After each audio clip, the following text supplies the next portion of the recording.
This is a conference meeting of the City Council of the City of Orange Township, held in Council Chambers, City Hall, 29 North Day Street, Orange, New Jersey, on Tuesday, April 16th at 7:10 p.m. Roll call. Councilwoman Eason? Here. Councilman Jackson? Here. Councilman Johnson Jr. is absent. Councilwoman Summers Johnson? Here. Councilwoman Williams is absent. Councilwoman Wooten is absent. Council President Coley? Present. Also present, Joyce Lanier, the City Clerk, Chris M. Hartwick, the Business Administrator, Gracia R. Montellis, the City Attorney, Kenneth Douglas, the Fire Director, Marty Mays, Planning and Public Works Director, Todd Warren, Police Director, Marlon G. Towns, Legislative Research Officer, Lisette Sanchez, Record Support Technician. Please stand for a moment of silence. Let's recognize our own Councilwoman Adrian Wooten's son, Christopher Wooten, who passed away a week and a half ago.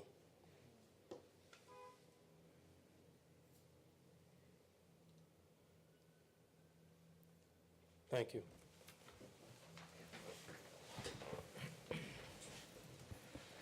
Please be apprised, anyone wishing to discuss agenda or general items shall sign one book.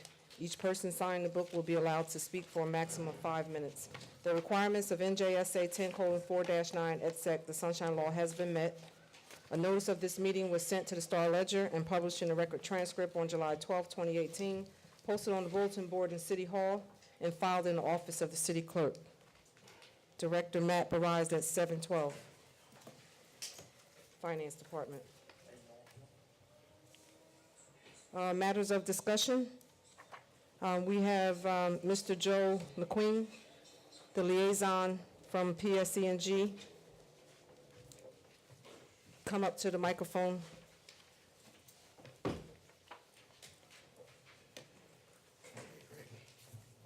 So thank you. I appreciate council making time today to kind of hear from me. So just wanted to kind of formally introduce myself again. Joe McQueen.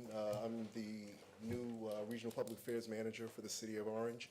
I've had several meetings kind of, with Chris and with Marty and a couple of folks, but, I wanted to formally, get in front of, the council and then just explain some things that we're doing within the city, hear any concerns that you may have about work that the utility is doing in the city, and then from there, just kind of, set the stage for the future and hopefully we can continue that dialogue.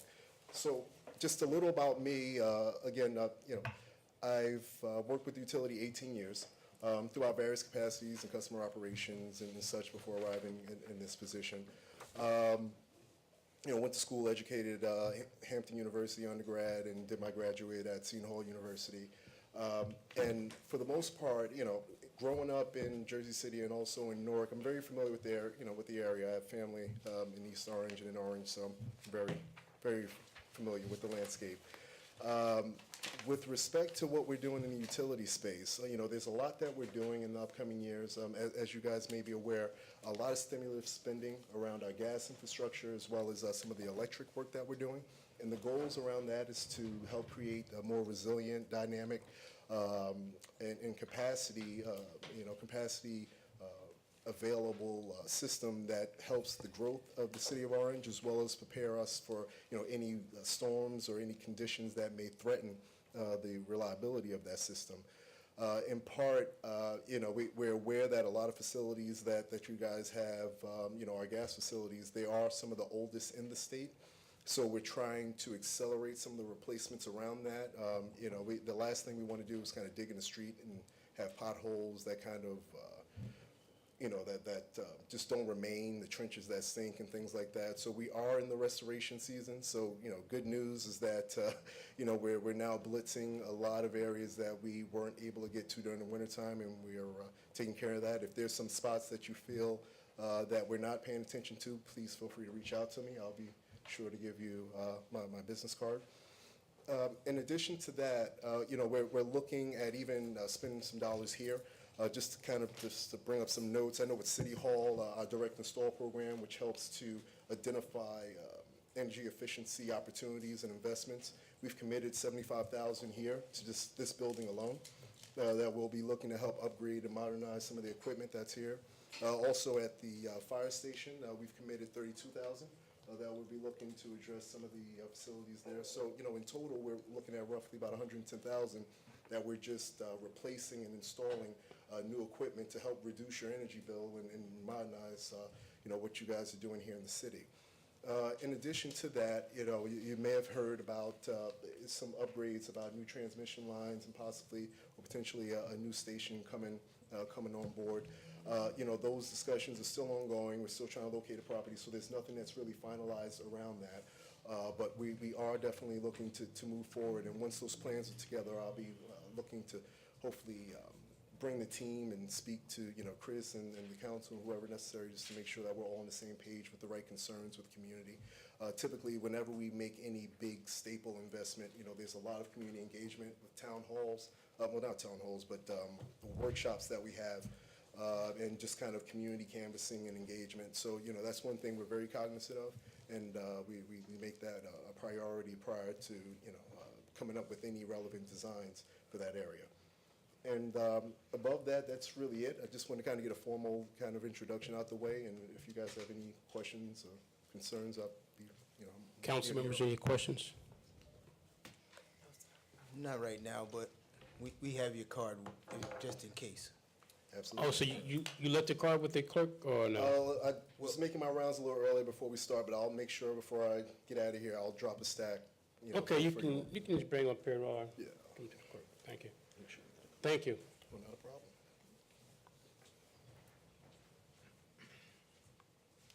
Thank you. I'll be back in minutes. Anything else? So we're good? Yep, thank you, sir. Thank you.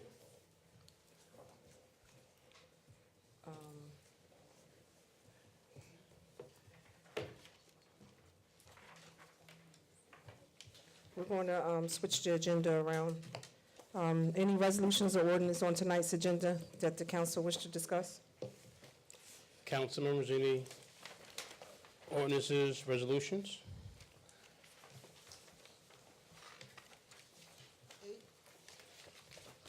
Ordinance 8/2019, Say again? 8/2019. The question, do we have all of the amendments that was needed for that, Marlon? Marlon and I communicated, and the one that's in front of you has all of the changes that we have discussed. Okay, so it's good now? You're still waiting on a legal opinion from the law department. I think Ross is able to speak to that. Yes. As indicated, the law department is working on the final version of that legal opinion. But in short, we do have concerns. Obviously, this ordinance deals with and addresses private property. So we do have a concern with respect to possible enforcement of what's contained in the ordinance. However, we're not going to prevent the ordinance from going forward.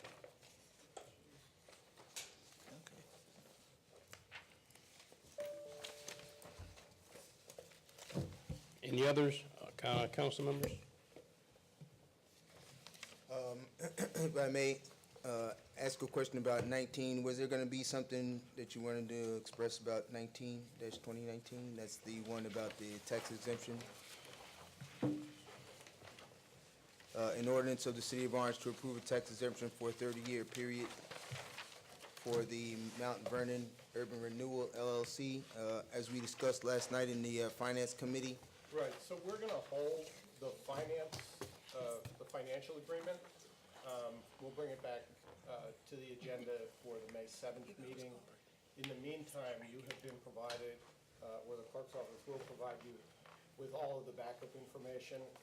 We had previously discussed and submitted the financial impact statement, the pro forma, all of the usual backup for a financial agreement of this nature.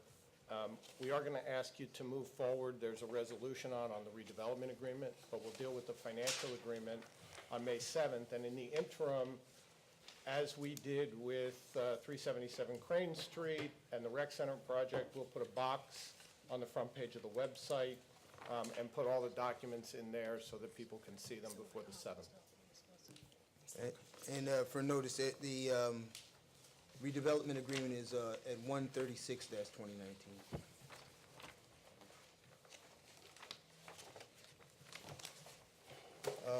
Also, on the 20-2019, Which one? 20-2019. I was asking about an ordinance to exceed the municipal budget appropriation limits and to establish a cap bank.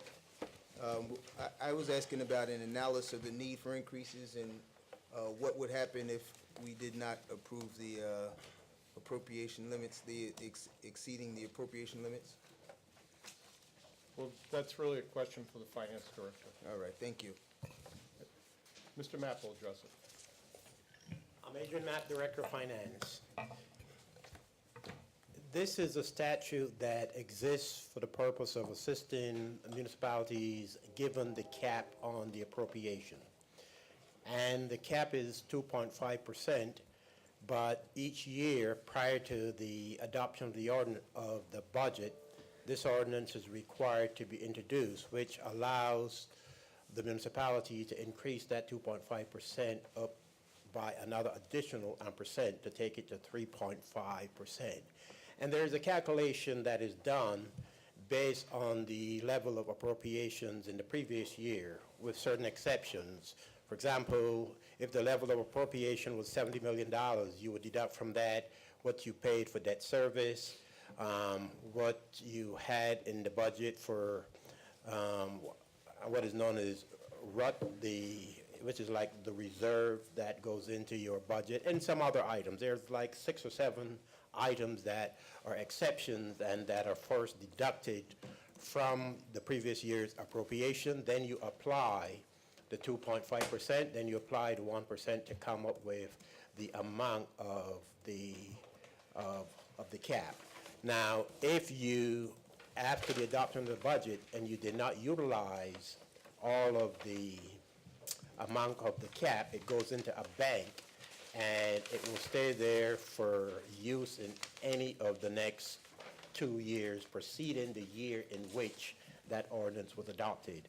So because of pressures on appropriation, this is a tool that is needed desperately by all municipalities, and it becomes a very routine part of the budget process.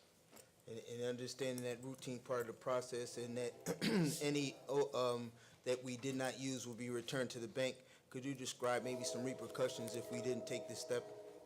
If you didn't take this step, you could find yourself in a very difficult position of not being able to adopt a budget at the level of appropriation that would be required or needed to provide for the operations of the municipality.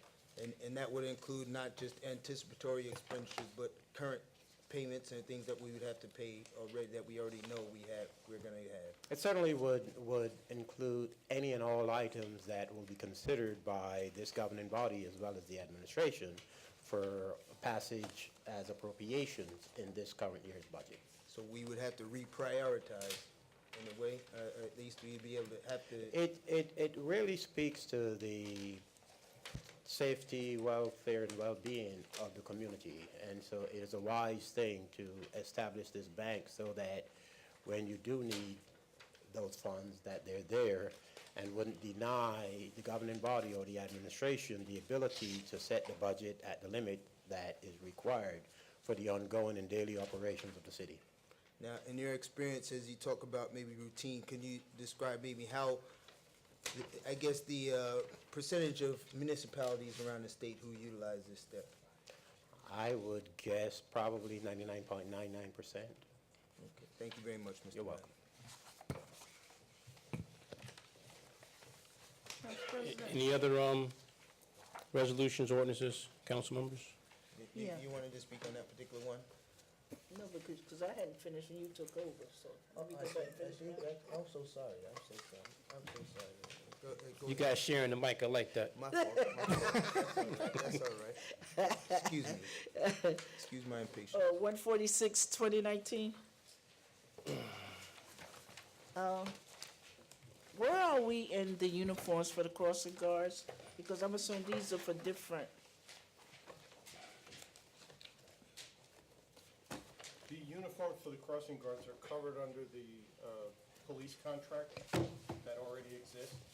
So I just have to order them when we have a budget appropriation for 19.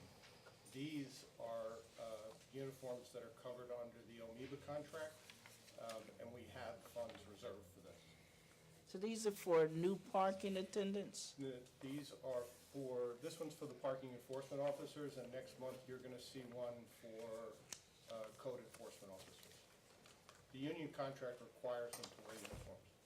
When you say parking enforcement officers, Yeah, do we have them now?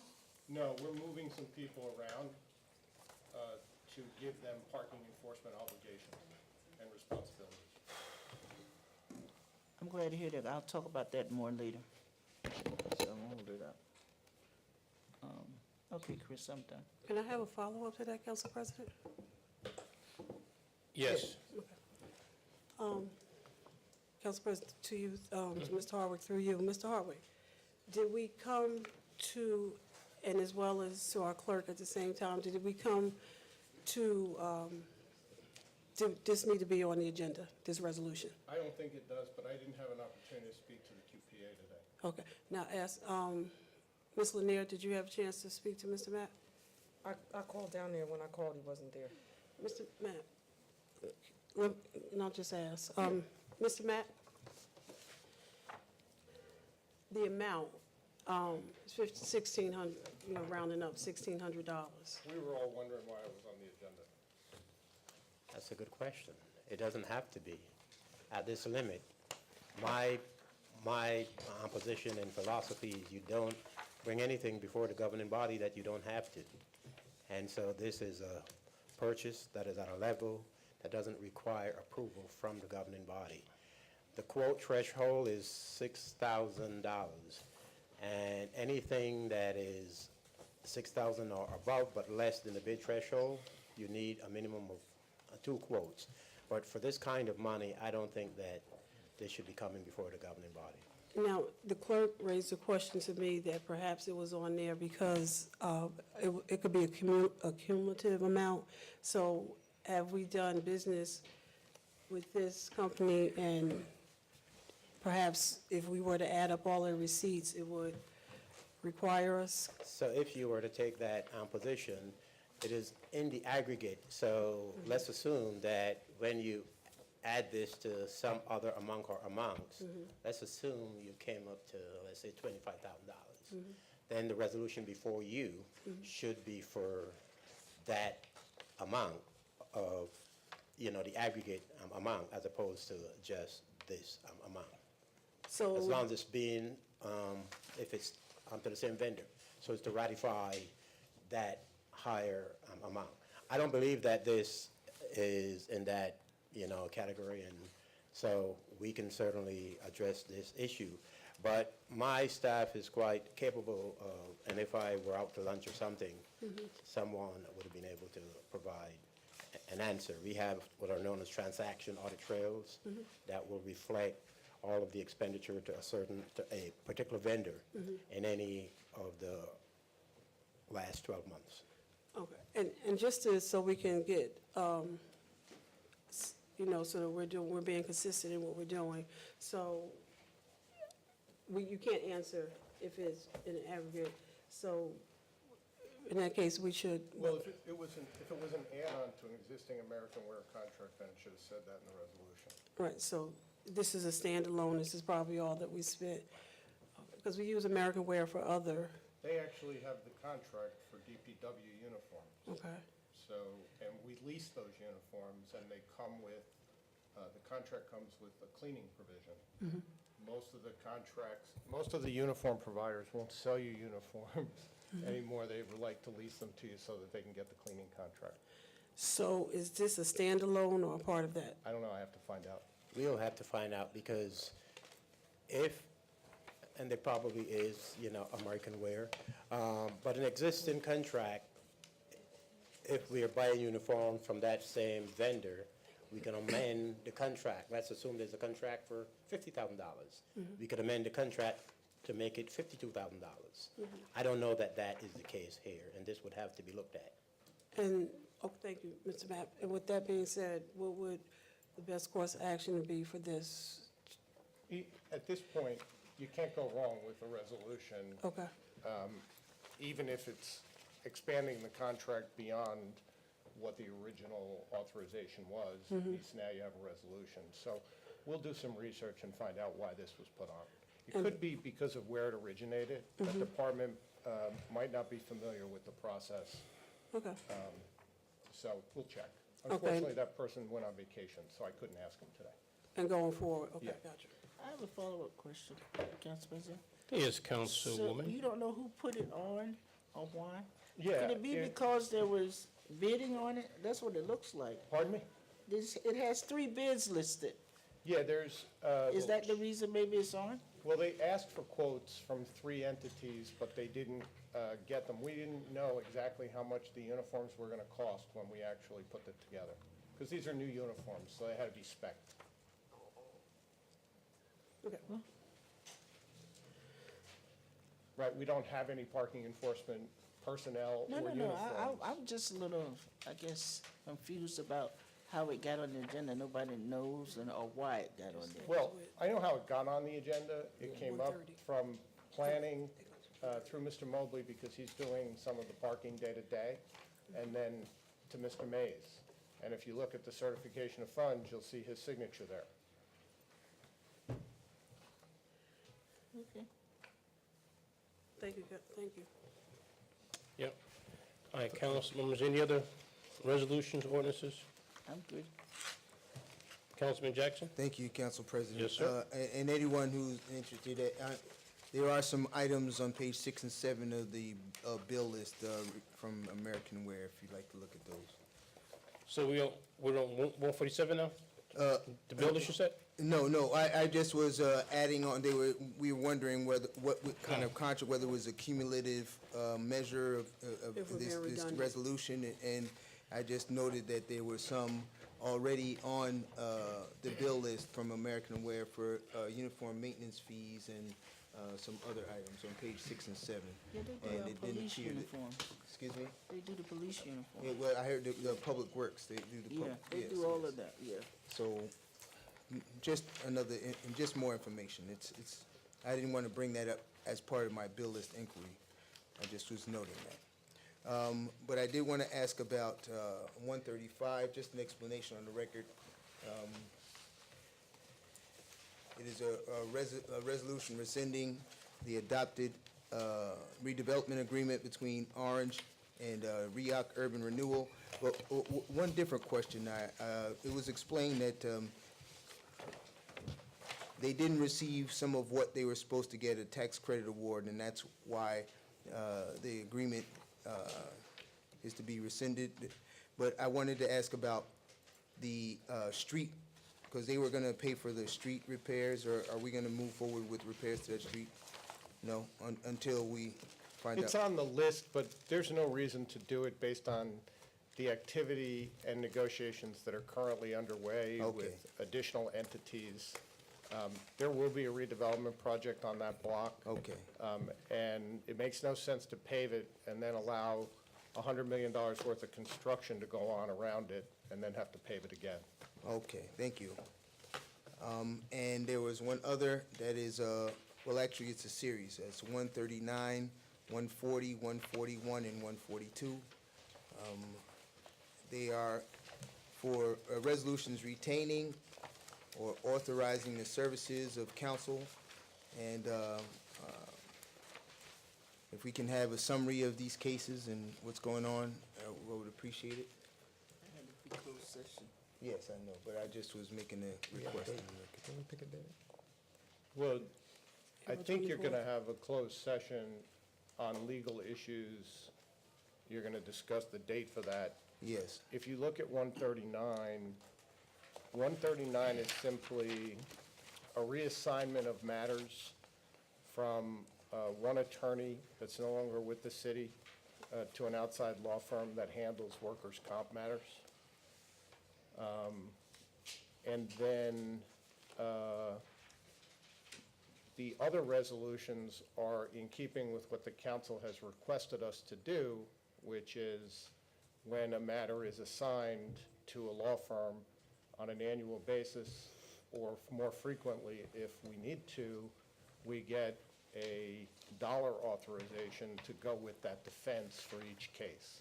So that's all these resolutions are doing. All right. Is to follow the process that you asked us to follow.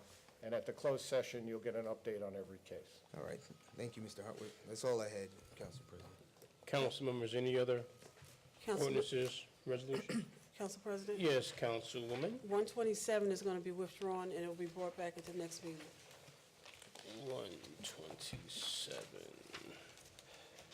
And You want to do those? item 134 should actually be pulled for the same reason Yes. that we pulled the planning board legal contract and the zoning board legal contract. Okay, so, Mr. Matt, if we can have a real short discussion on that today. No, I'll do it during reports. I'll do it during reports. I'll wait, I'll do it during And reports. just so you know, I spoke with the historic preservation attorney today. She agreed that it should be done by the You commission. spoke to Ms. Barrow? Okay. Yeah. Okay. So just Well, I'm on gonna that do it same note- during we're gonna have the discussion during the, reports. Okay.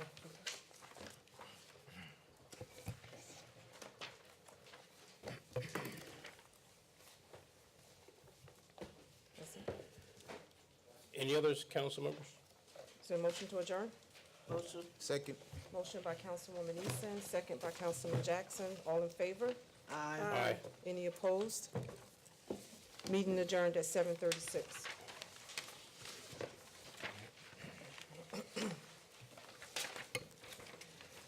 This is a regular meeting of the City Council of the City of Orange Township held in council chambers, City Hall, 29 North Day Street, Orange, New Jersey, on Tuesday, April 16, 2019, following the conference meeting. Please stand for the Pledge of Allegiance.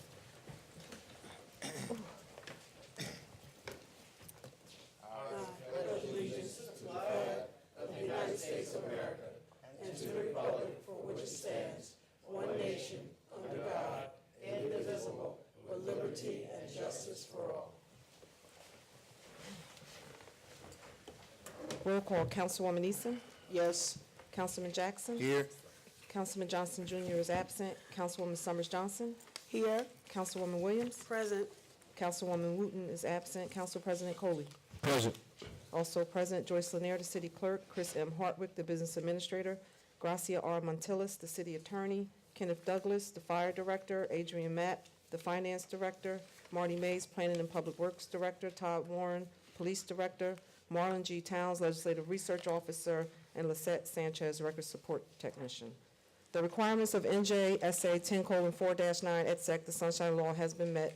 A notice of this meeting was sent to the Star Ledger, published in the Record Transcript on July 12, 2018, posted on the bulletin board in City Hall, and filed in the office of the City Clerk. Approval of meeting minutes. Conference and regular meeting minutes from March 5th, 2019. Is there a motion to adopt? Move. Motion by Councilwoman Williams. Is there a second? Second. Second by Councilman Jackson. All in favor? Aye. Any opposed? Reports. Department monthly revenue collection. The city clerk's office for the month of March collected $387.50. Constable reports. Mohammed Torrey for the month of February had no activity in March.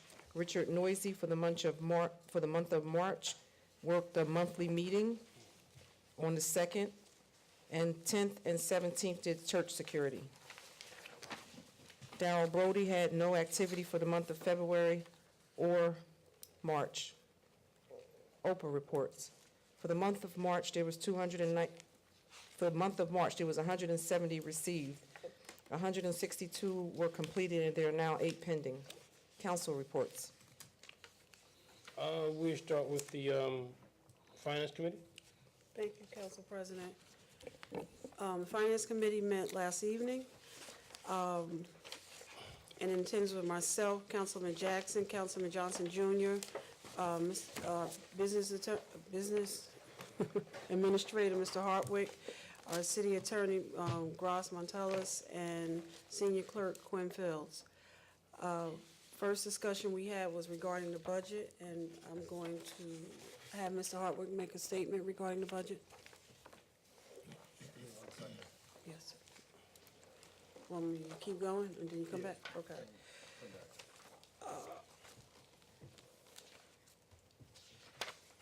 And basically, again, we go through the whole agenda just so we can move fast, and we announce about Mr. McQueen coming. Council President, I believe this is you, the constable ordinance is still forth. Is that you amending that ordinance, sir?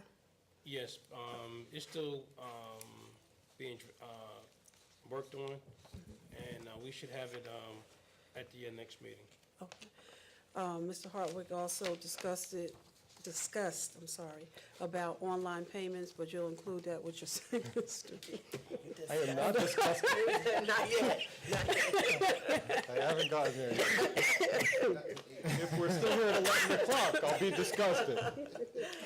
But you'll include that in your budget statement about the online, I'm ready to do that okay, if you want. go ahead. So I sent all of you an email that the budget would not be presented for introduction at this evening's meeting for the following reasons.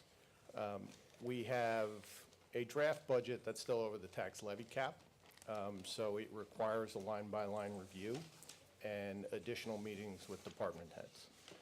The AFS is not yet finalized. All of the calculations have been completed and forwarded to the auditor within the last 3 days, 3 business days, I should say.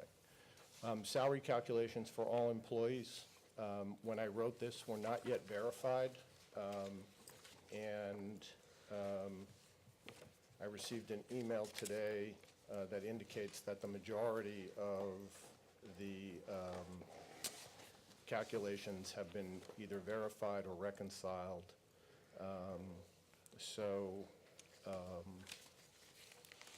Sorry, I just put the email I was reading from in the trash.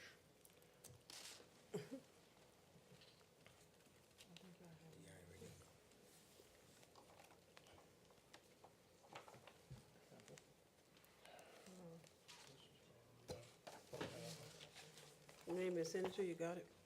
No, you're going to have to send it to me because I can't find it now. Let me see So if I you, can find so that. that's just a budget warning. You can talk about the online Right. payments though, okay, Senator? You want me to read it? Yeah, if you would. All right, this is from Just April pick up from 15th. number 3. With number 3, all right. Number 3 is salary calculations for all employees are still being verified by finance. Number 4, changes to the garbage collections and recycling programs are anticipated to have an impact on the budget, and the due date for these bids needed was extended and are still outstanding, so we don't have those final numbers, parentheses, which would create a year-over-year difference of up to $2 million, parentheses close. And number 5, finally, certain revenues that we believe could potentially be included in the budget need to be reviewed with the DCA before they can be added to the revenue side of the budget. Items 1, 2, and 3, you want me to continue? Yeah. Items 1, 2, and 3 should be available to be resolved within 10 days or less. On item number 4, we have better numbers within the next 2 weeks. Item 5 requires a face-to-face meeting with representatives of DCA, and a scheduling effort for that meeting has begun. And then I would just add that I followed that up with an additional email based upon correspondence that the city received yesterday regarding the EMS contract. And as you are all aware, the EMS contract is a fairly significant number within the fire department budget.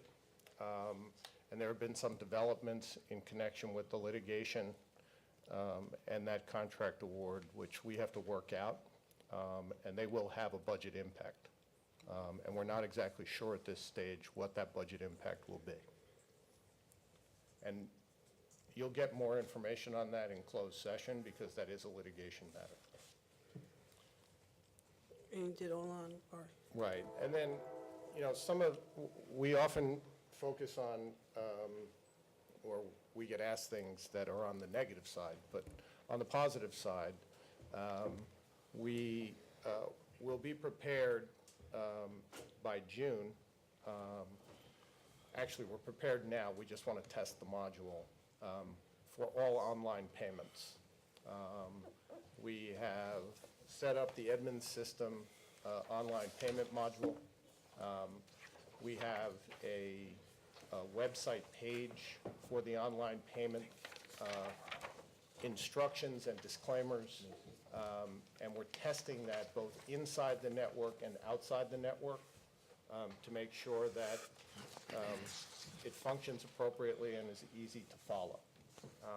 The goal is that when the tax bills go out in June, the tax bills will also have a stuffer in the envelope indicating the presence of the online payment system and in further indicating that anybody who wishes to can pay their taxes online. Through the Edmunds module, the convenience fee for a credit card payment is 2.95%. The ACH fee is $1.05 per transaction. Those are pretty standard fees, actually a little bit lower than what you would get in a credit card convenience fee. So we were comfortable moving forward with Edmunds. There are still a few things to work out, but we're on target for the June deadline. And that's all, so if I'm in rec, it's just not taxes, it's. We're still working out some of the bugs with Rec, because if you remember, we have a Rec Pro system. So the module that we have with Edmunds would allow for rec payments outside of the Rec Pro system. And we're probably going to phase Rec Pro out if we can, so that we have all of the online payments coming through one software program. And I think, it was the online, I think it was two other things, the AFF, did you say? So some of the other things that we have moved on, with the Edmunds system, there's also a contract module. And we will, through the QPA and the finance office, be breaking out the contract module for all departments to use. And we have also corrected some of the lack of communication between departments on Edmunds. And specifically, I'm talking about the collector's office and the finance office and the manner in which we use the general ledger. So those are improvements that will assist us going forward in terms of delivery of reports and timeliness of reports. So those are things that, with the assistance of and use of some of the contracts that you've approved for us, we've been able to straighten out. Okay. Thank you.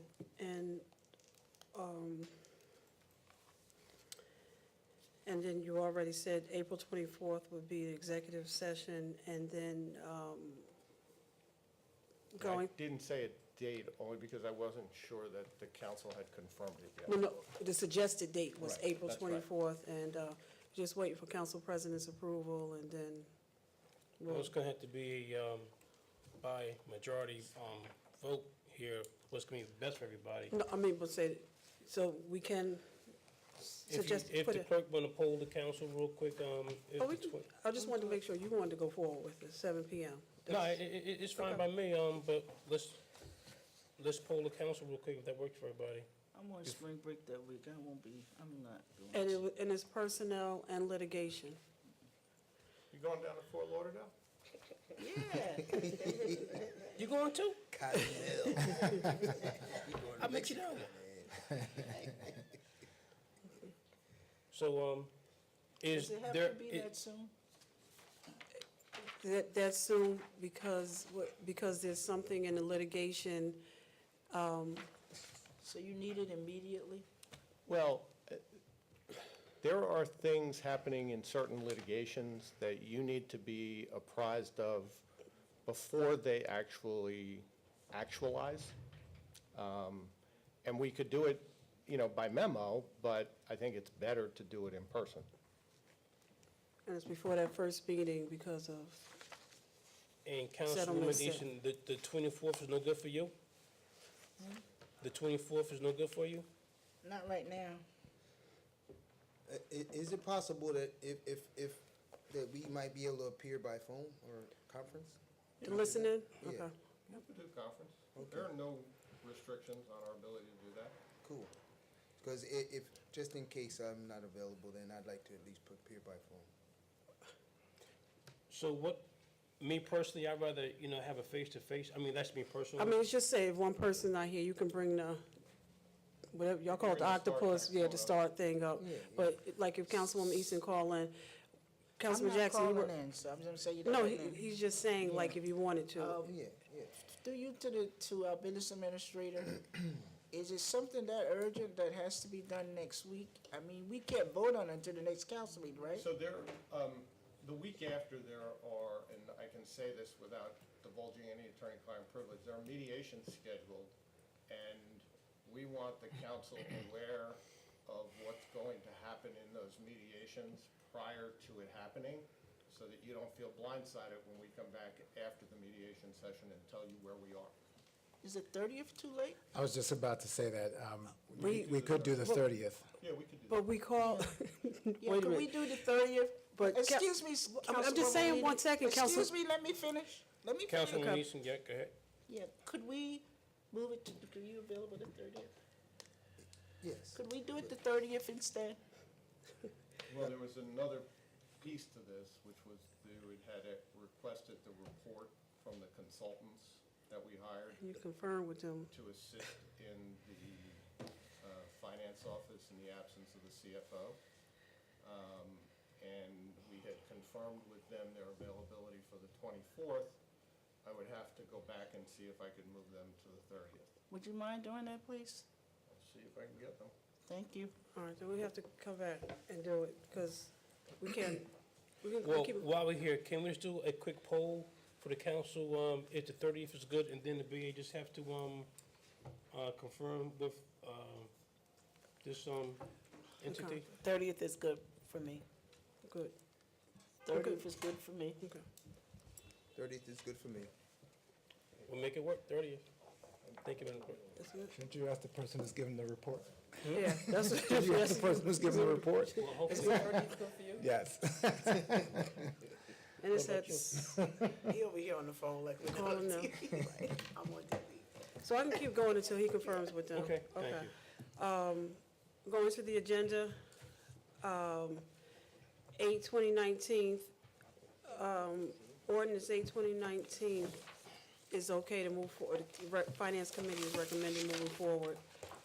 I can pause, Yeah, he can be here at 8:15, so we do the legal piece first switch it around, okay. and him second. What was that? The 30th is good as long as we do the legal piece first and the financial piece second. So 4:30. Thank you. That's 4:30 at So 7, it's April the 30th, what time? 7 PM? Okay, Yes, ma'am. I'm good. I'm good. That's you? I'm good. I'm sure Ross can fill up an hour and 15 minutes. Oh, we got 3 reports to give. We'll put some music. And again, those reports are labor Litigation and workman's and comp. work comp. Okay. And all settlements, pending settlement. Yes. Okay. And tax. And tap. Oh, 8/2019, recommend ordinance moving forward.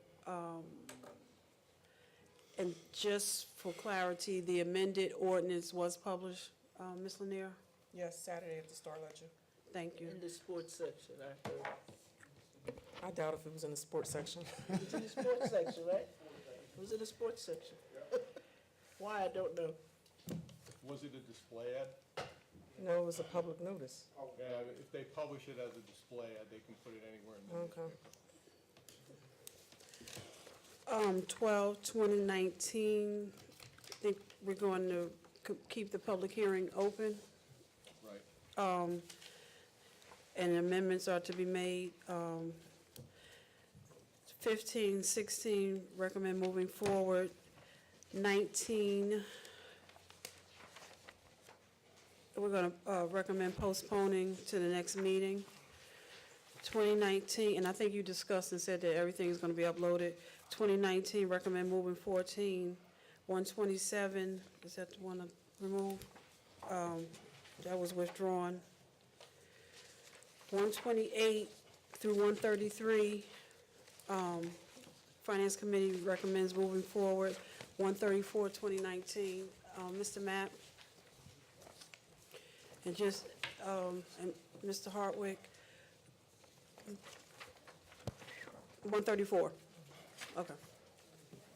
So the discussion, this was the council, the need for the council to vote on attorneys that are on various boards. And in going over the conversation that, our conversation that we had at the Finance Committee with the clerk, one of the concerns was because the council has not approved this, that bills are not being paid. Ms. Lanier, can you explain, please? Well, there are new procedures. 2019 bills haven't been paid yet. No. Right. I spoke to Janine about it today. Ms. Bauer. And as long as this resolution passes, the bills can be paid. They just have to be subject to the adoption of. No, this is when we were removing it and the boards are to vote on them. This is, Yeah. oh, so if it's passed Apparently, at, this is on the agenda for the commission's meeting, when is that, Thursday? The commission already voted on the resolution. The attached resolution is attached. She didn't know whether or not. No, it was voted on. It's part of the backup. Okay, well then, as long as that was adopted and a final copy is put into Edmunds, then the bills can be paid. As long as there's a contract and a resolution. So just so, because I'm not really familiar with this part of this process, the commission itself can enter into a contract on behalf of the city with the attorney. It's not on behalf of the city. The commission enters into the contract on behalf of the commission to be represented by the law firm that they select. And because the commission is created pursuant to the provisions of the local municipal land use law, they're allowed to do that. In fact, they're required to do that, as is the planning board and the zoning board, and rent, rent leveling and ABC. okay. Well, the actual statute is also attached to the backup.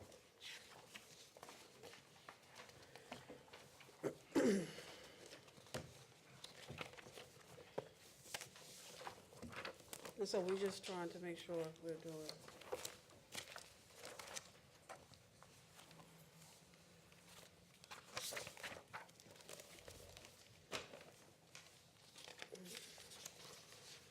All right, so if you look at paragraph B on the attached statute, the first sentence says, "The Historic Preservation Commission may employ, contract for, and fix the compensation of experts and other staff services as it shall be necessary. The commission shall obtain its legal counsel from the municipal attorney at the rate of compensation determined by the governing body.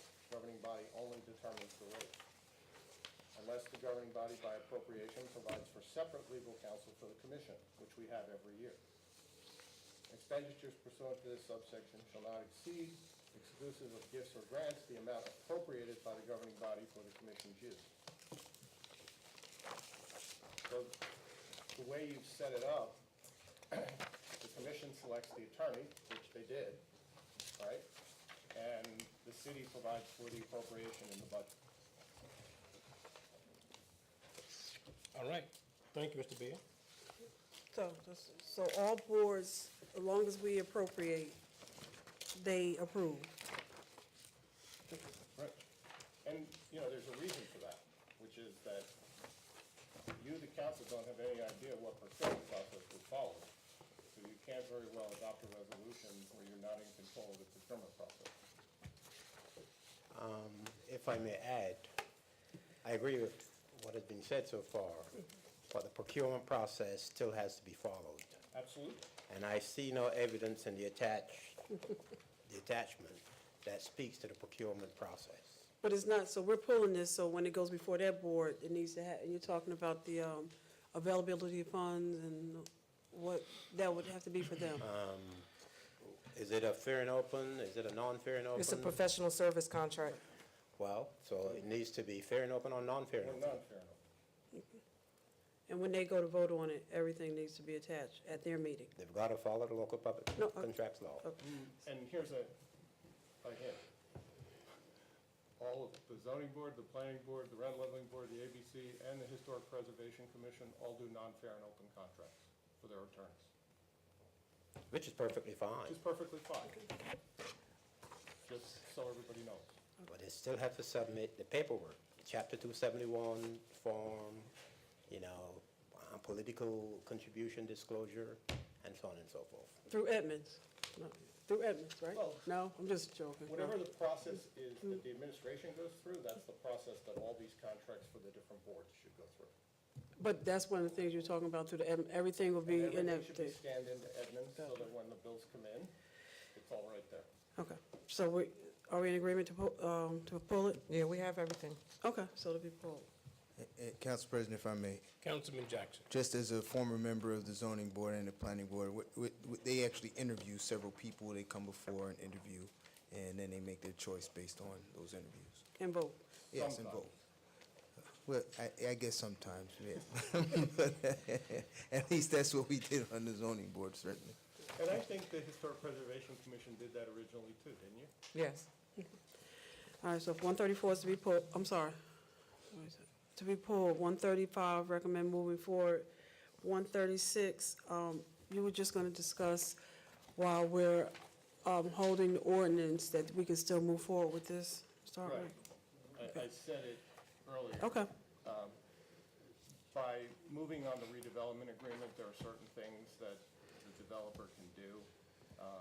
Obviously, they can't do the project without the financial agreement, so we will put everything up related to both the development agreement, the financial agreement, the fiscal impact statement, all the documents that we put up for Crane and for the rec center, we'll put in a box on the front page of the website. okay. Resolutions Can I ask a quick question? Sure. We approved that a long time ago, 205, the redesign and stuff, so that still has not finalized? Well, I'm not sure, you mean the planning board approved, Yeah. right? Yeah. Well, there were a number of things that had to be worked out with the developer on the redevelopment agreement and on the financial agreement. And that's done after the planning board approves. So those things have been worked out. We've gone through the fiscal impact statement. We've had some meetings to negotiate the financial agreement. We went back and forth on the redevelopment agreement and certain performance criteria that had to be met. And all of that takes a little bit of time, Okay.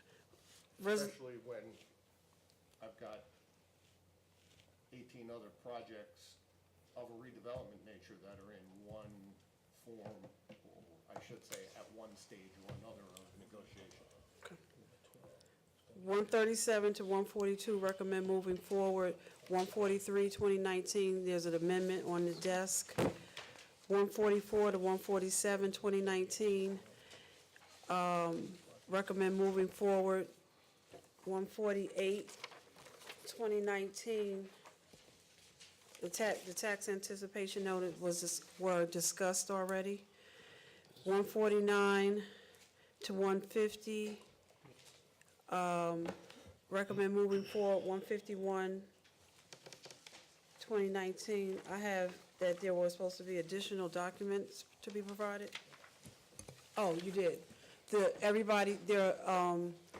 were additional documents provided that should be on your desk for 151, 2019, along with the email, and I believe there are copies for the public outside. And then the walk-on for the law firm, is that there? Actually, we found the name of the law firm in the original resolution, Okay, so it's so it doesn't need to be done. So it's done? Yeah. Okay. And we didn't, Council President, if you just allow, one thing we forgot, if you could just briefly, the Highland Street Station, just real brief, because I keep forgetting, where's the lease and, Lease is in our court. We're reviewing the changes that were submitted by New Jersey Transit, and we will get our comments back to them within the next 2 weeks. so the lease is not, just because it's out The there? lease has not been signed, Okay. not been approved, and it is still in the back and forth between attorneys. Okay. And while it's in the back and forth, Transit is still responsible then for? Correct. Okay. Thank you. Thank you, And I Council. believe Mr. Mays will tell you that when the lease is done, he's ready to go. Right, the Is that money is right? there and, okay, all right. Is there, something that, Council President, that we can put on the agenda and matters for discussion to have an update, just because it's been a long period of time? Will we be ready to do an update in May for that? June? I would suggest that we get the lease done, and then we start the project, and then give you an update. Fair. Okay. Thank you, Council President. Yep. Thank you, Councilwoman. Anything from planning? No, we have a meeting next week. I see that the project, Main and Park to McDonald's is on the way. That's right. And do they have an anticipated date of completion, do you know? No, because they just have the fence around. I don't think they've even started on it. Because they have to do some demolishing of the building next door for the expansion. So it's going to be a while. Okay, all right. When you get that date of completion, just share it with us? The date of completion, whatever date when We they... don't have a date for McDonald's. When? Well, I'm sure at some point in time, they probably will have a date of completion. They usually don't do that because they move and they have so much other stuff they got to finalize before they can really. I wish they could give me a date of completion for Cleveland Street School. They don't have that either. Okay, thanks. Anything from ABC? We had a meeting last week. It was a productive meeting. So we have a new member. I don't think he's here tonight. He's going to help us move that forward. So good things are happening. Thank you. Councilman Johnson's not here. The library, update? Okay. Ms. Gordon, anything with Public Works Committee?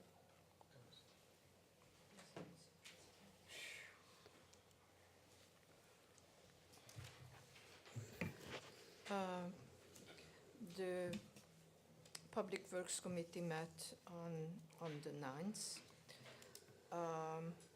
discussed a number of old issues that has not been moved forward, such as the vacant and abandoned registration amended ordinance, the issue of inviting somebody from the state to talk about, in general terms, of disaster preparedness for the city. The amended garbage disposal ordinance is not moving forward. We haven't heard new things about it. The issue of the committee wanting to have some input into the Main Street redevelopment has not been answered. Continuing the issue of a snow emergency,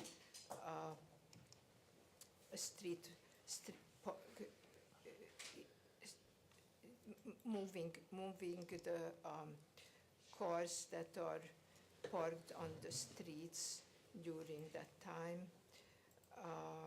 has to be resolved. And there was one new item, relatively new item, second time coming up, that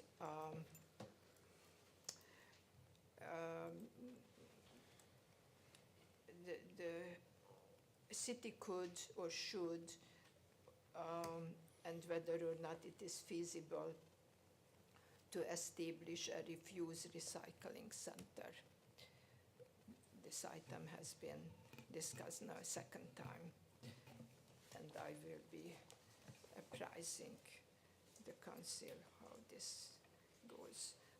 I can offer this time, as I did once, the minutes. Okay, you can give it to the clerk. Thank you, Ms. Gordon. Thank you.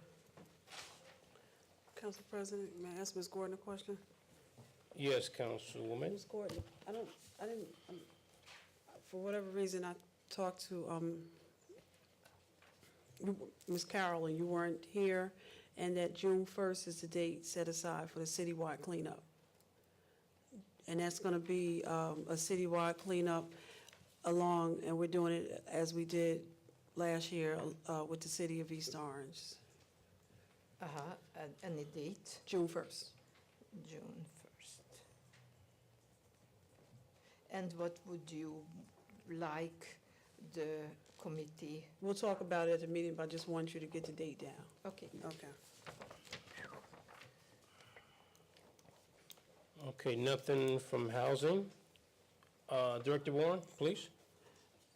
I do, Council President for Housing, I just wanted to know that they will be bringing their annual report, because we have their audit, correct, you have the audit, Mr. Hartwick? You sure? Okay, they said you had, okay. Was an audit from the Housing Authority delivered to the clerk's office? Yeah, Okay. Did it go to all the council members?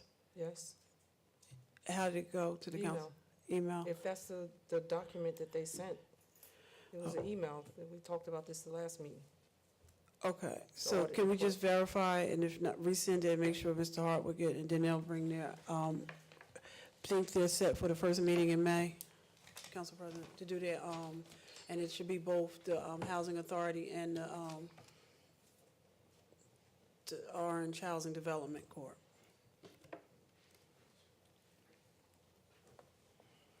Wasn't there something else that we had going on the first meeting in May? It's either the first or second, but All right, the clerk should have it, but. okay.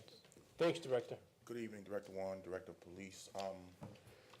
Just want to congratulate our PAL football team on a victory on Saturday. And ask everyone to come out and support them. It was a rough one, but we won. We had the victory in the end, so, and that's about it. Okay. Director, can you get us a schedule? Yeah, I'll get a schedule and send it to the clerk's office. Okay, And she'll get it to you guys. thank you. Thank you, sir. Thank you. And counsel, I know you can't say much, but I just want you to say it on the record that you can't say much, because the news was blasting about Orange today, and when information is forthcoming, we'll get the, so if you can just Yeah, speak. that situation, yes, it's under investigation by the prosecutor's office. The ME's office is doing their part in the investigation, and once we find out ascertain all the facts, we'll give it to you guys, share it with everyone. Thank you, sir. Thank you. Fire? No, okay, thank you, sir. Nothing from Fire Department, Madam Clerk? Communications and petitions. There were none received. Citizen comments. Pursuant to the Section 4-10 of the Code of the City of Orange Township, each person addressing the council shall step up to the microphone, shall give his or her name and address in an audible tone for the record, unless further time is granted by the presiding officer, shall limit his or her address to 5 minutes. The public is expected to conduct themselves in a proper manner. Any derogatory, abusive, or threatening statements will not be permitted. The chair will immediately rule such conduct out of order and terminate any further comments.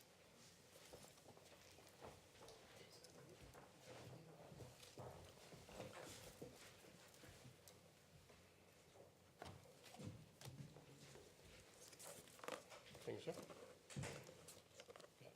Mr. Fell?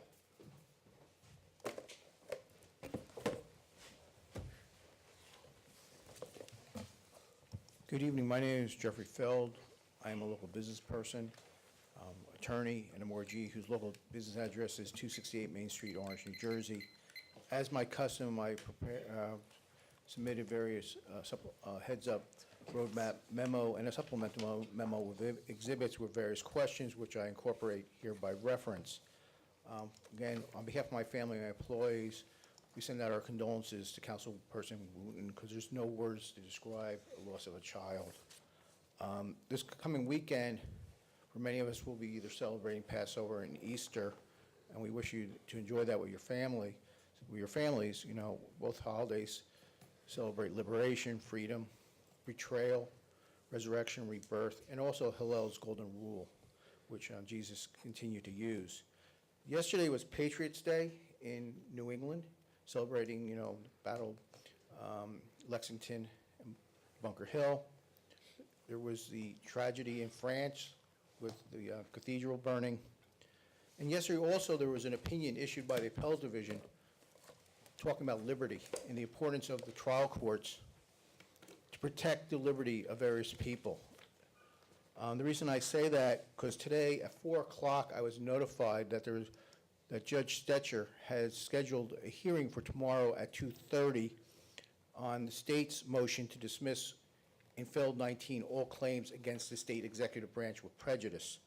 It's very short notice that the return date, and one of the issues that's going to be discussed tomorrow is the prerogative writ clause of the state constitution and whether people have the right to challenge actions of municipal entities, the validity of it under state law.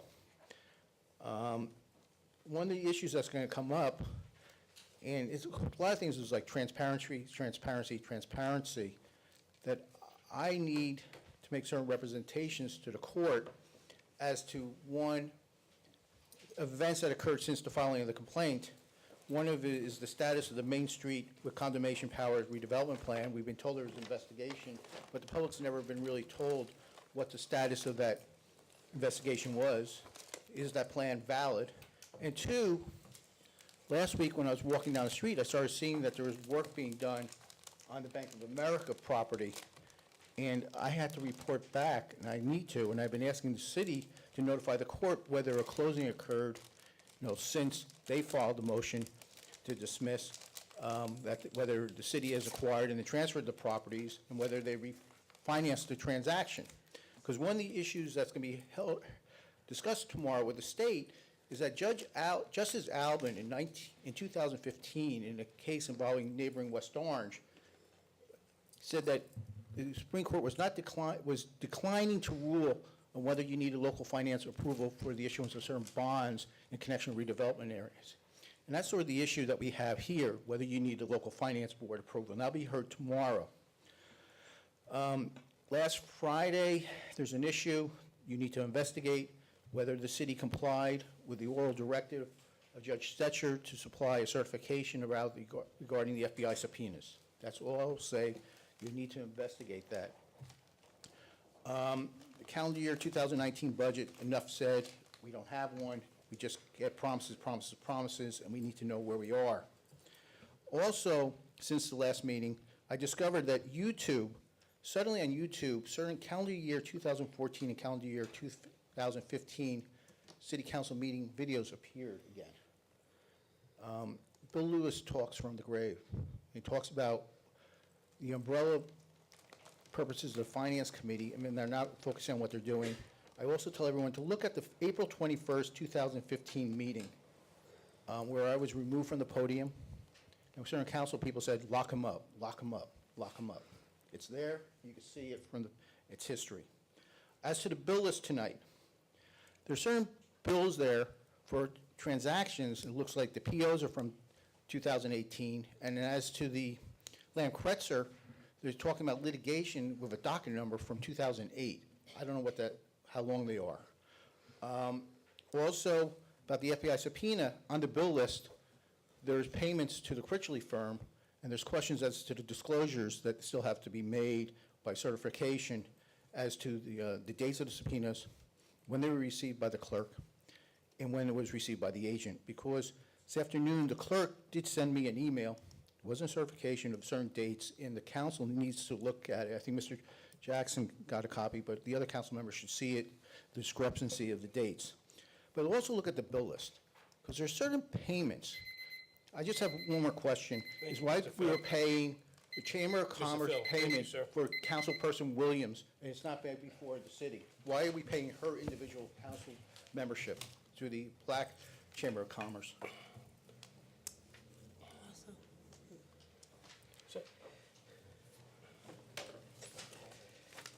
Is there a motion to close citizen comments? Move.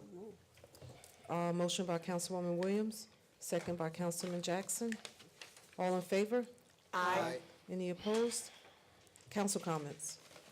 Council President, Yes, Councilwoman. again, my heartfelt condolences to the Wooten family. I can't imagine her pain of losing a child that was 37, tragically taken due to gun violence in North Carolina. At the last council meeting, she was just explaining to me how much fun she had, and in particular with her baby son, and I was laughing because he's 37. So, but once you're the baby, you're always the baby. But she was just saying how, sometimes you just have to lay eyes on your family. And then while I was at baseball practice, I received the text from our clerk, and it literally stopped me in my tracks, and I was speechless. But when I called her, she's so strong. So I will continue to pray for her strength. But she's a religious woman, and she definitely believes that he's in a better place. I also attended Guys and Dolls opening night with my family. My oldest son did good. My youngest son, every time they clapped, he was like, "It's over." So at intermission, he had to go home. But we stayed with the rest of my family, and I also was able to take out an ad which paid for a basket for the raffle, and that felt good. On May 4th, there'll be 2 events going on. We'll start near the basketball courts. Haywood Avenue School is having the color run. And if you're not familiar with a color run, basically you walk around the park, and while you're walking, they're spraying you with different color water. And then at the end, you throw all this cornstarch, colored cornstarch all over the place. But it's really a fundraiser. And last year, it brought in a lot of money for Haywood Avenue to purchase Chromebooks and other things that are not provided by the board. And that's at 10 o'clock, and you can register by going to Haywood Avenue School's website. Then at 12 o'clock to 5, the city will be having Orange Family Day, and I will have a table with arts and crafts, maybe something towards Mother's Day. Last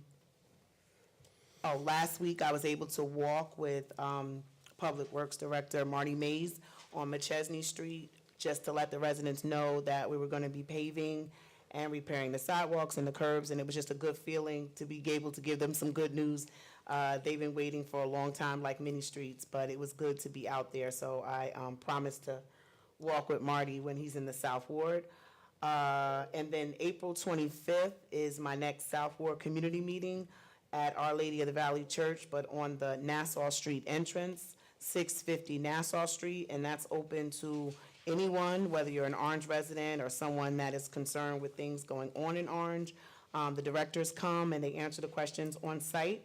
And again, that's April 25th. It's at Our Lady of the Valley Church, but you enter on the Nassau Street side. It's in the gym. It's under the gym in their conference room. And again, happy holidays for the upcoming holidays from my family to yours. Thank you. Thank you, Councilwoman. Councilwoman Williams. Thank you, Council President. Also, what I failed to mention in the Finance Committee, it is budget season, and it appears that a majority of the advisory members have been appointed, and just wanted to note to council members that Mr. Hartwick, we're making arrangements for them to have meeting space over at the court, and Mr. Moss will be their contact. So if once that's done, Mr. Hartwick, you'll contact the clerk and let her know that it's confirmed. I did it today. Okay, so Mr. Moss. They need to give me dates. Okay. Because I have to work it around the court schedule. Okay. And on our sheet for garbage pickup and that announcement, it states that Good Friday is not a garbage pickup date. However, they do pick up on Good Friday. So disregard that notice. I think the notice was reprinted, but however, that should have been omitted. So this Friday, which is Good Friday, is a normal garbage pickup date. So just be guided accordingly. Mr. Hartwick, just wanted to talk about, Director Leff, about the parking permits. Right. Those areas,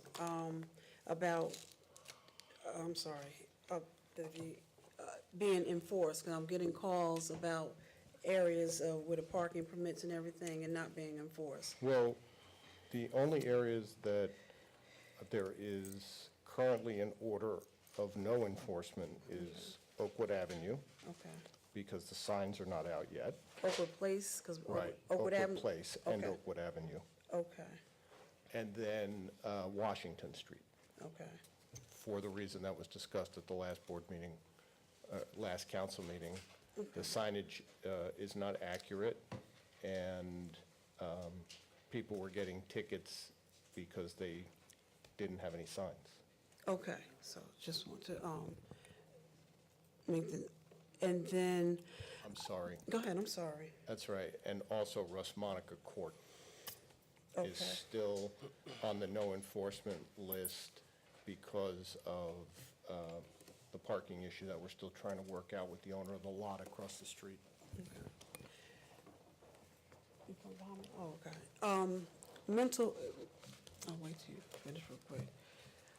Mr. Feld just made a remark about, that's not my membership, that is a citywide, the African Chamber of Commerce. One sec, No talking from the audience, please. and that is citywide, it's like any other chamber that we belong to. The bill was sent to me, and I sent it to the clerk to send to finance, but it is for the city. Mr. Hartwick, you and I discussed last night, I had gotten questions about residents, our constituents inquiring about need of mental health, and their concern that what are we doing about when they're trying to locally find places to get assistance and not being able, and they have to go so far out? So the county's mental health facility, as everybody knows, closed years ago. Currently, there are no available Medicaid eligible or Medicaid accepting facilities, with the exception of one facility in Newark. Previously, when the community hospitals were actually still operating, that would be the triage center, if you will, and the funnel for how the community dealt with acute mental health issues that manifested themselves on the street, and then the community hospital would get them into, if they were a Medicaid patient, they would get them into a Medicaid-eligible facility. If they were a Medicare patient, they would get into a Medicare-eligible facility. And because of the changes in the healthcare and the closing of those facilities, the closest facilities that are Medicaid-eligible are in Patterson. There's one in Newark, but every time we try to send someone there, it's full. And then there's one in Elizabeth. And just if we have, as we had at the last meeting, an emergency situation where somebody is in need of help, they should just, Well, we're going to have to set up a number. okay, We haven't done that yet. We dealt with that as a one-off. But it's very challenging. I'll use that as an example. In the middle of the night, it's almost impossible to get somebody into the one shelter down in Newark. And so I've reached out. In fact, tomorrow morning, I'm hosting downstairs the Urban Business Administrators Association for a breakfast meeting, and that's one of the items on our agenda. Okay. Because all of the urban communities are suffering from the same issue. We have Newark, Irvington, East Orange, Passaic, Patterson, Trenton are all represented in this organization. So we're gonna, I put it on the agenda so that we could share some of our institutional knowledge. and as, just to echo Councilwoman Summers Johnson's, Guys and Dolls was phenomenal. They were here to tell us and invite us, and as a result of their outreach, the Performing Arts Department wanted us to know for the first time they've exceeded the participation. Opening night, there were 200 persons that attended opening night, and that was a community effort and very appreciative, and let's continue to exceed those numbers on supporting our babies. Today, just coming in at the news, just very inspired. The Boston Marathon just happened, and just want to, the inspiration, if anybody's seen it, from the Marine, that his legs gave out, and he crawled basically across the finish line because of his commitment to his fellow Marines who have not made it. And just want to continue to send that type of love out into the atmosphere and thank him for his inspiration and commitment to follow through that has inspired many just by his show of following through. I want to continue to send our love out to Councilwoman Wooten. And in final, want everybody to have a joyous Easter and Passover season.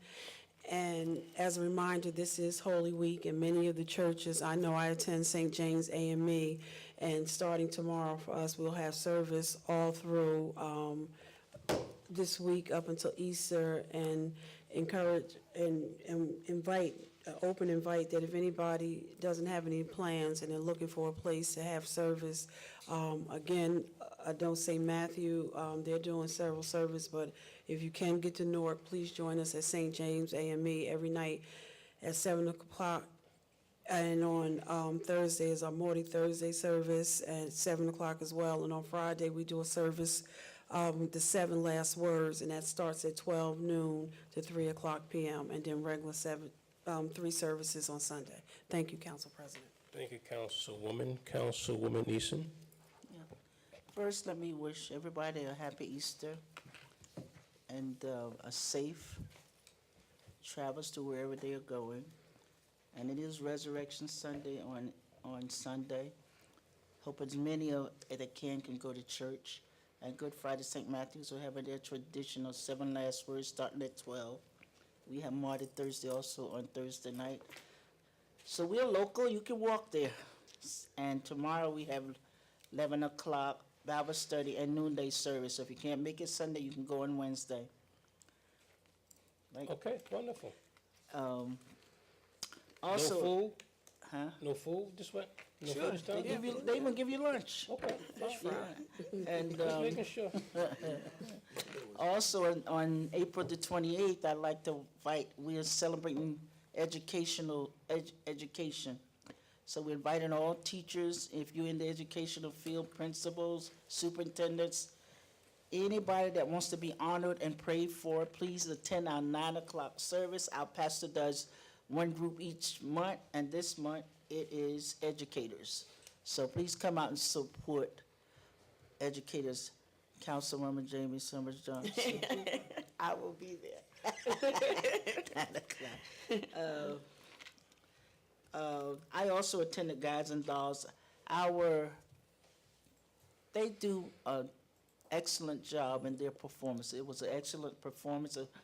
Who didn't go missed a treat, but it was excellent. The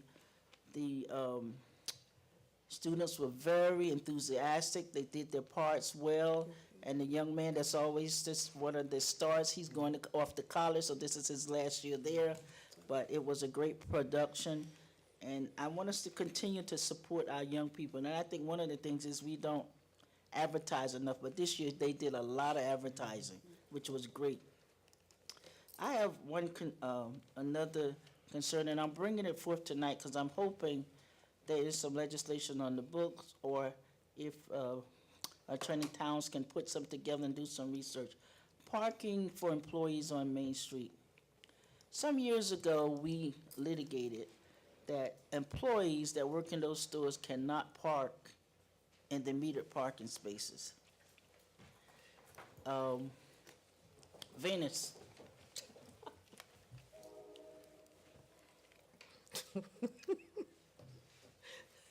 In the Radio back.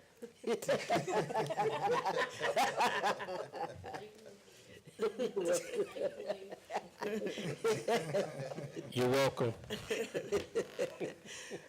So I want to go back and see if we can revive that legislation, because there is some concerns, because if you go on Main Street to shop, there is no parking. I understand some of the stores, the employees are putting signs in their window that said they work at this specific store, so the cops will not ticket their car. They were offered to park in the parking lots that's not on Main Street. I think we have some of the, one in back of Mr. Munez's property. That's open to the public, right? No, she's for the tenants. For the tenants on Main Street. That's correct.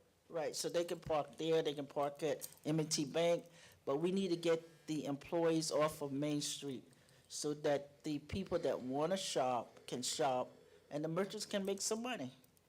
So can we take a look at that for the next meeting and see if we need to do new legislation? Just so you know, we've already pulled all that legislation. That is one of the items that we'll be addressing with the comprehensive parking.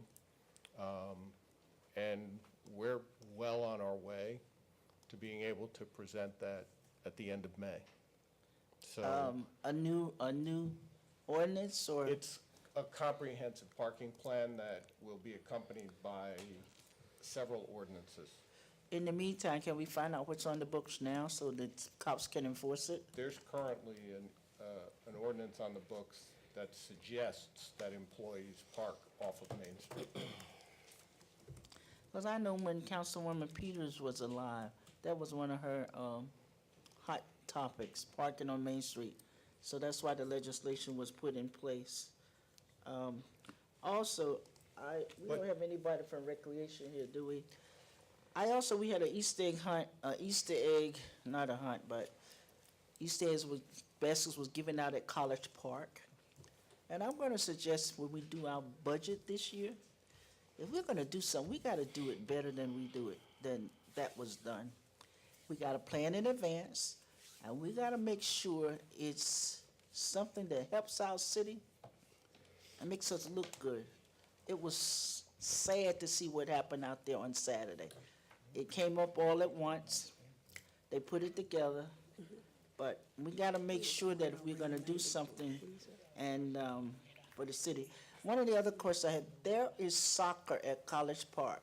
However, how do we get a soccer instructor out there for the kids that don't know how to play soccer? There's no integration between the community. Some of the kids sit and peep through the fence because they don't know how to, and they're never invited to play. What times are you talking about? Well, we can set up a time, do some instructional soccer for the community, so that all the kids can take advantage of College Park. Okay, well, there are currently instructional soccer programs being run. That's why I asked what time, because we're running them at Central Field, we're running them at College Park, and we're running them in Metcalf. Not instructional soccer at Yes, we College are. Park. It's a fee, though. Yeah, there's a community- fee. To pay $25. But the community does not know that. The Okay. kids does not know that. That's a different That's issue. where the complaint is coming from. So if we're running it at College Park, we need to communicate that to the community. Okay. And everybody's not on Facebook, and everybody's not going on the website, so we need to figure out a way to make sure our kids in the community in the College Park area Right. knows that they can go out there a certain time and be taught how to play soccer.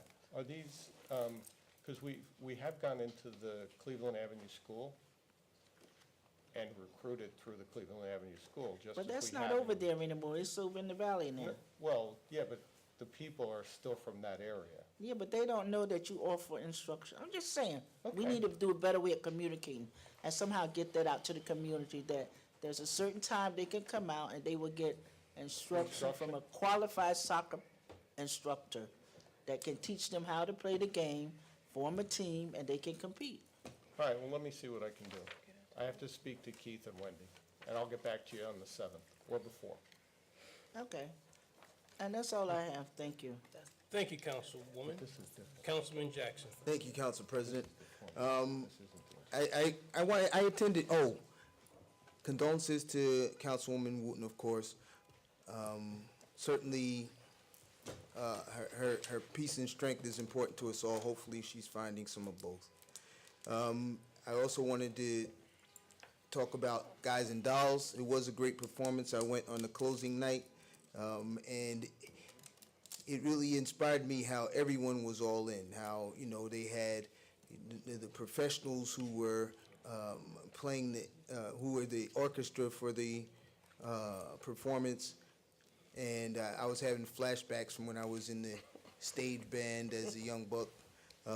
And also, before I even attended high school, I was in a Orange High School production as a kid, Lil Abner with my sister.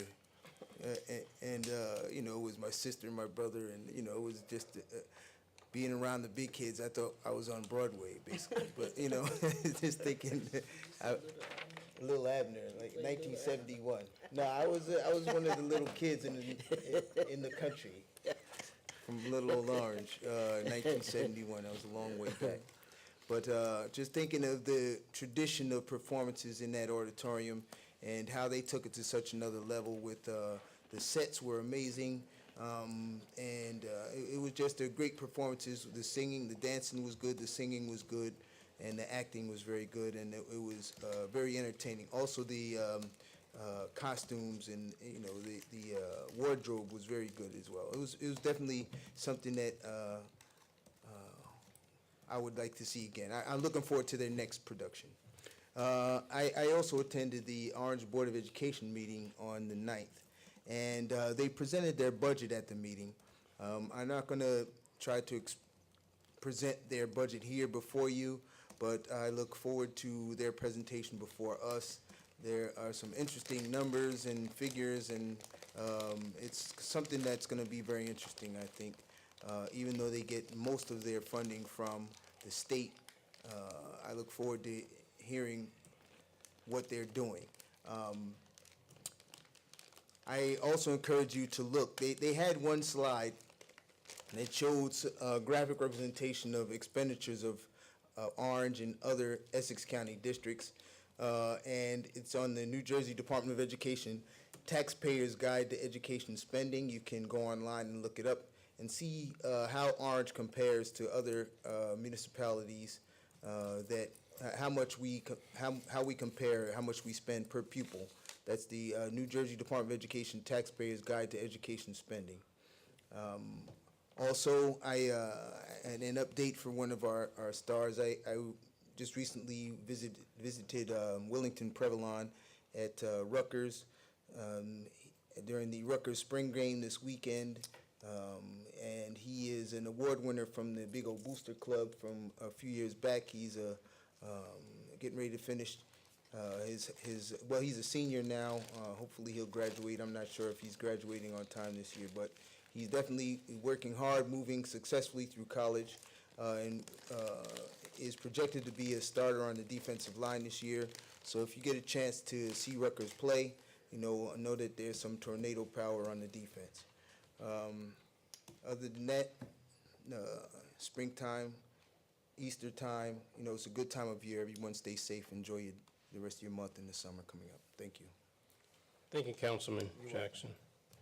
I'll be quick.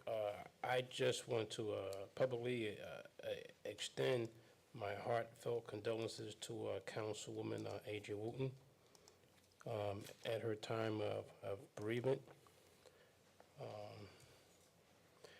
And also the Essex County, I guess,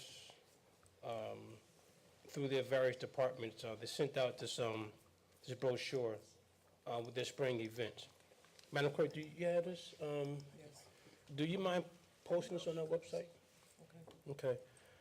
And there are some good, I guess, services that they have listed throughout, starting Saturday, April 27th, up until June 1st.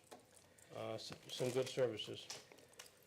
And I also want to just take this time as a friendly reminder to our council members who have not completed their financial disclosure statements. We have until the end of April to get that done. So if you have not, just please just take this as a friendly reminder to get that done. And Mr. B.A., do we have a visiting nurse service for seniors that's run through the health department or whatever department that you know of? So,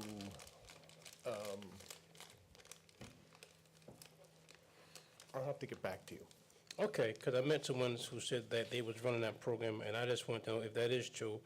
How can we We get? have a full-time nurse. and we have a standby nurse, which we're required to have for certain inoculation programs we run.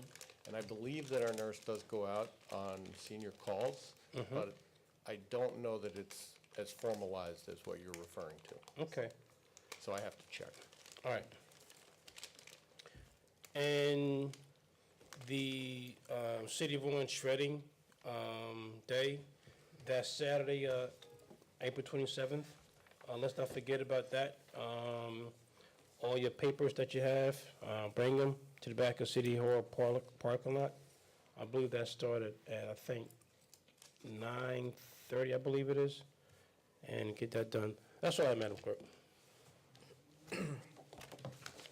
Ordinance on second reading, public hearing. 8-2019, an ordinance to amend and supplement the code of the City of Orange Township, Chapter 71, to require security cameras in senior citizens' buildings, sponsored by Councilmember Tensier Eason, Kerry J. Coley. As previously mentioned, this was amended and advertised in the Star Ledger on Saturday, and we had the citizen comments was left open, so are there any citizens who wish to speak?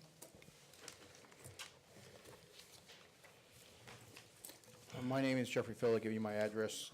This is a copy of the public notice that appeared on Saturday in the Star Ledger, and I provided to you.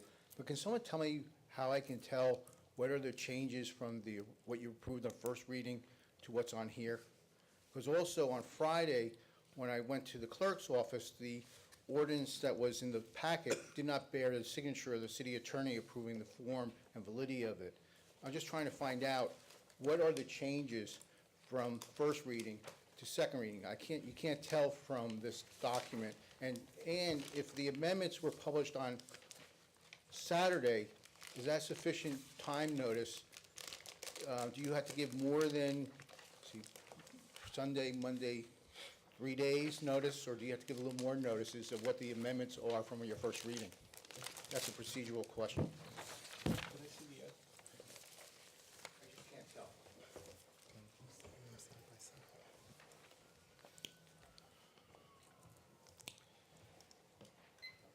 Motion to close.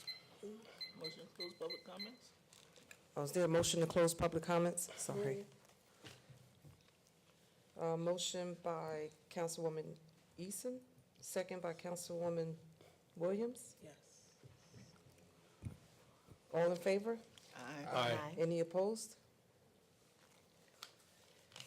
Is there a motion to adopt on final? Move. Motion by Councilwoman Williams, second. Second by Councilwoman Eason. On the motion? On the motion. Council President? Yes, Mr. B.A.? The answer to the question is very simple. Those items that are underlined in the publication is new language. Those are the changes. So paragraph B, paragraph C, and then the section numbers changed after that.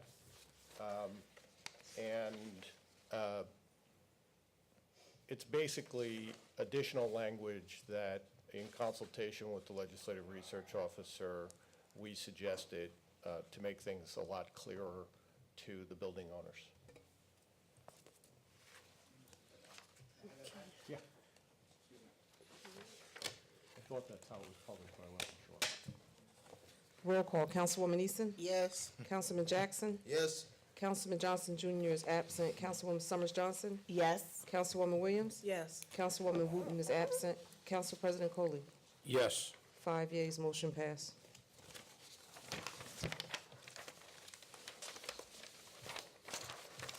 Ordinance 12-2019, an ordinance to amend the code of the City of Orange Township, Chapter 200, Vehicles and Parking, Article 2, entitled Parking, to establish requirements to obtain residential parking permits, sponsored by Councilmember Kerry J. Colon. We're going to open this citizen comment up, and it's going to be amended, and we'll have the second citizen's comment on May 7th. Any citizens wishing to speak? Motion to close? Oh, you're not closing, okay. 15-2019, An ordinance to amend the Code of the City of Orange Township, Chapter 200, entitled Vehicles and Traffic, Section 200-10.2, Residential Parking Permits and Prohibited Parking During Certain Hours, Oxford Street, sponsored by Councilmember Jamie Summers Johnson. Are there any citizens who wish to speak? Motion to close. Motion to close by Councilwoman Williams. Is there a second? Second. Second by Councilwoman Easton. All in favor? Aye. Any opposed? Motion to adopt on final. Move. Second. Motion by Councilwoman Williams, second by Councilwoman Summers Johnson. On the motion, On the motion? seeing none, roll call. Councilwoman Easton? Yes. Councilman Jackson? Yes. Councilman Johnson Jr. is absent. Councilwoman Summers Johnson? Yes. Councilwoman Williams? Yes. Councilwoman Wooten is absent. Council President Coley? Yes. 5 yeas, motion passed. 16-2019, an ordinance to amend the Code of the City of Orange Township, Chapter 200, entitled Vehicle and Traffic, Section 200-10.2, Residential Parking Permit and Prohibited Parking During Certain Hours on Tremont Court, sponsored by Councilmember Jamie Summers Johnson. Are there any citizens who wish to speak? Motion to close. Second. Motion by Councilwoman Williams, second by Councilwoman Easton. All in favor? Aye. Any opposed? Motion to adopt on final. Move. Second. Motion by Councilwoman Williams, second by Councilwoman Summers Johnson. On the motion, On the motion? seeing none, roll call. Councilwoman Easton? Yes. Councilman Jackson? Yes. Councilman Johnson Jr. is absent. Councilwoman Summers Johnson? Yes. Councilwoman Williams? Yes. Councilwoman Wooten is absent. Council President Coley? Yes. Motion passed. Ordinance on introduction, first reading. Ordinance 19-2019 has been postponed to May 7th meeting. The title is an ordinance of the City of Orange Township to approve a tax exemption for a 30-year period and to authorize a 30-year exemption and authorizing the execution of a financial agreement between the city and FTGRE 205 Mount Vernon Urban Renewal LLC. 20-2019. Council President, can we just make a note and ask council members, because it is packaged, can they just make sure they separate and bring this back so that it doesn't have to be reproduced again? Sure. The clerk can do that. Okay. Okay. And as I said, it will be up on the website. Yep. 20-2019, an ordinance to exceed the municipal budget appropriation limits and to establish a cap bank in accordance with NJSA 40A:45.14 for the calendar year 2019. Is there a motion to adopt on first? Move. Second. Motion by Councilwoman Williams, second by Councilwoman Summers Johnson. On the motion, On the motion? seeing none, roll call. Councilwoman Easton? Yes. Councilman Jackson? Yes. Councilman Johnson Jr. is absent. Councilwoman Summers Johnson? Yes. Councilwoman Williams? Yes. Councilwoman Wooten is absent. Council President? Yes. Motion passed. The final reading will be Tuesday, May 21st, 2019. Consent agenda. All items listed with an asterisk are considered to be routine by the City Council and will be enacted by one motion. There will be no separate discussion of these items unless a council member so requests, in which event the item will be removed from the general order of business and considered in its normal sequence on the agenda. 127, 2019 has been withdrawn. 134, 2019 has been withdrawn.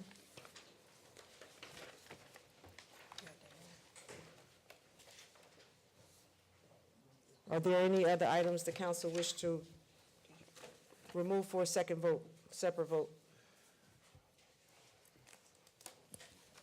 Sit. Okay. The consent agenda consists of 128, 129, 131, 130, 131, 132, 133, 135, 136, 137, 138, 139, 140, 141, 142, 143, 144, 145, 146, 147, 148, 149, 150, and 151. Is there a motion to adopt the consent agenda? Move. Second. Motion by Councilwoman Williams, second by Councilwoman Summers Johnson. On the motion, On the motion? seeing none, roll call. Councilwoman Easton? Yes. Councilman Jackson? Yes. Councilman Johnson Jr. is absent. Councilwoman Summers Johnson? Yes. Councilwoman Williams? Yes. Councilwoman Wooten is absent. Council President Coley? Yes.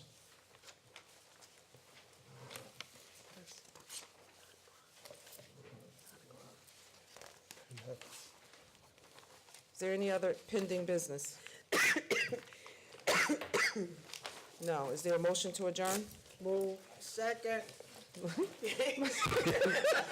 Motion by Councilwoman Williams, second by Councilwoman Easton. All in favor? I think you should be more enthusiastic. Ms. Eason, it's not midnight.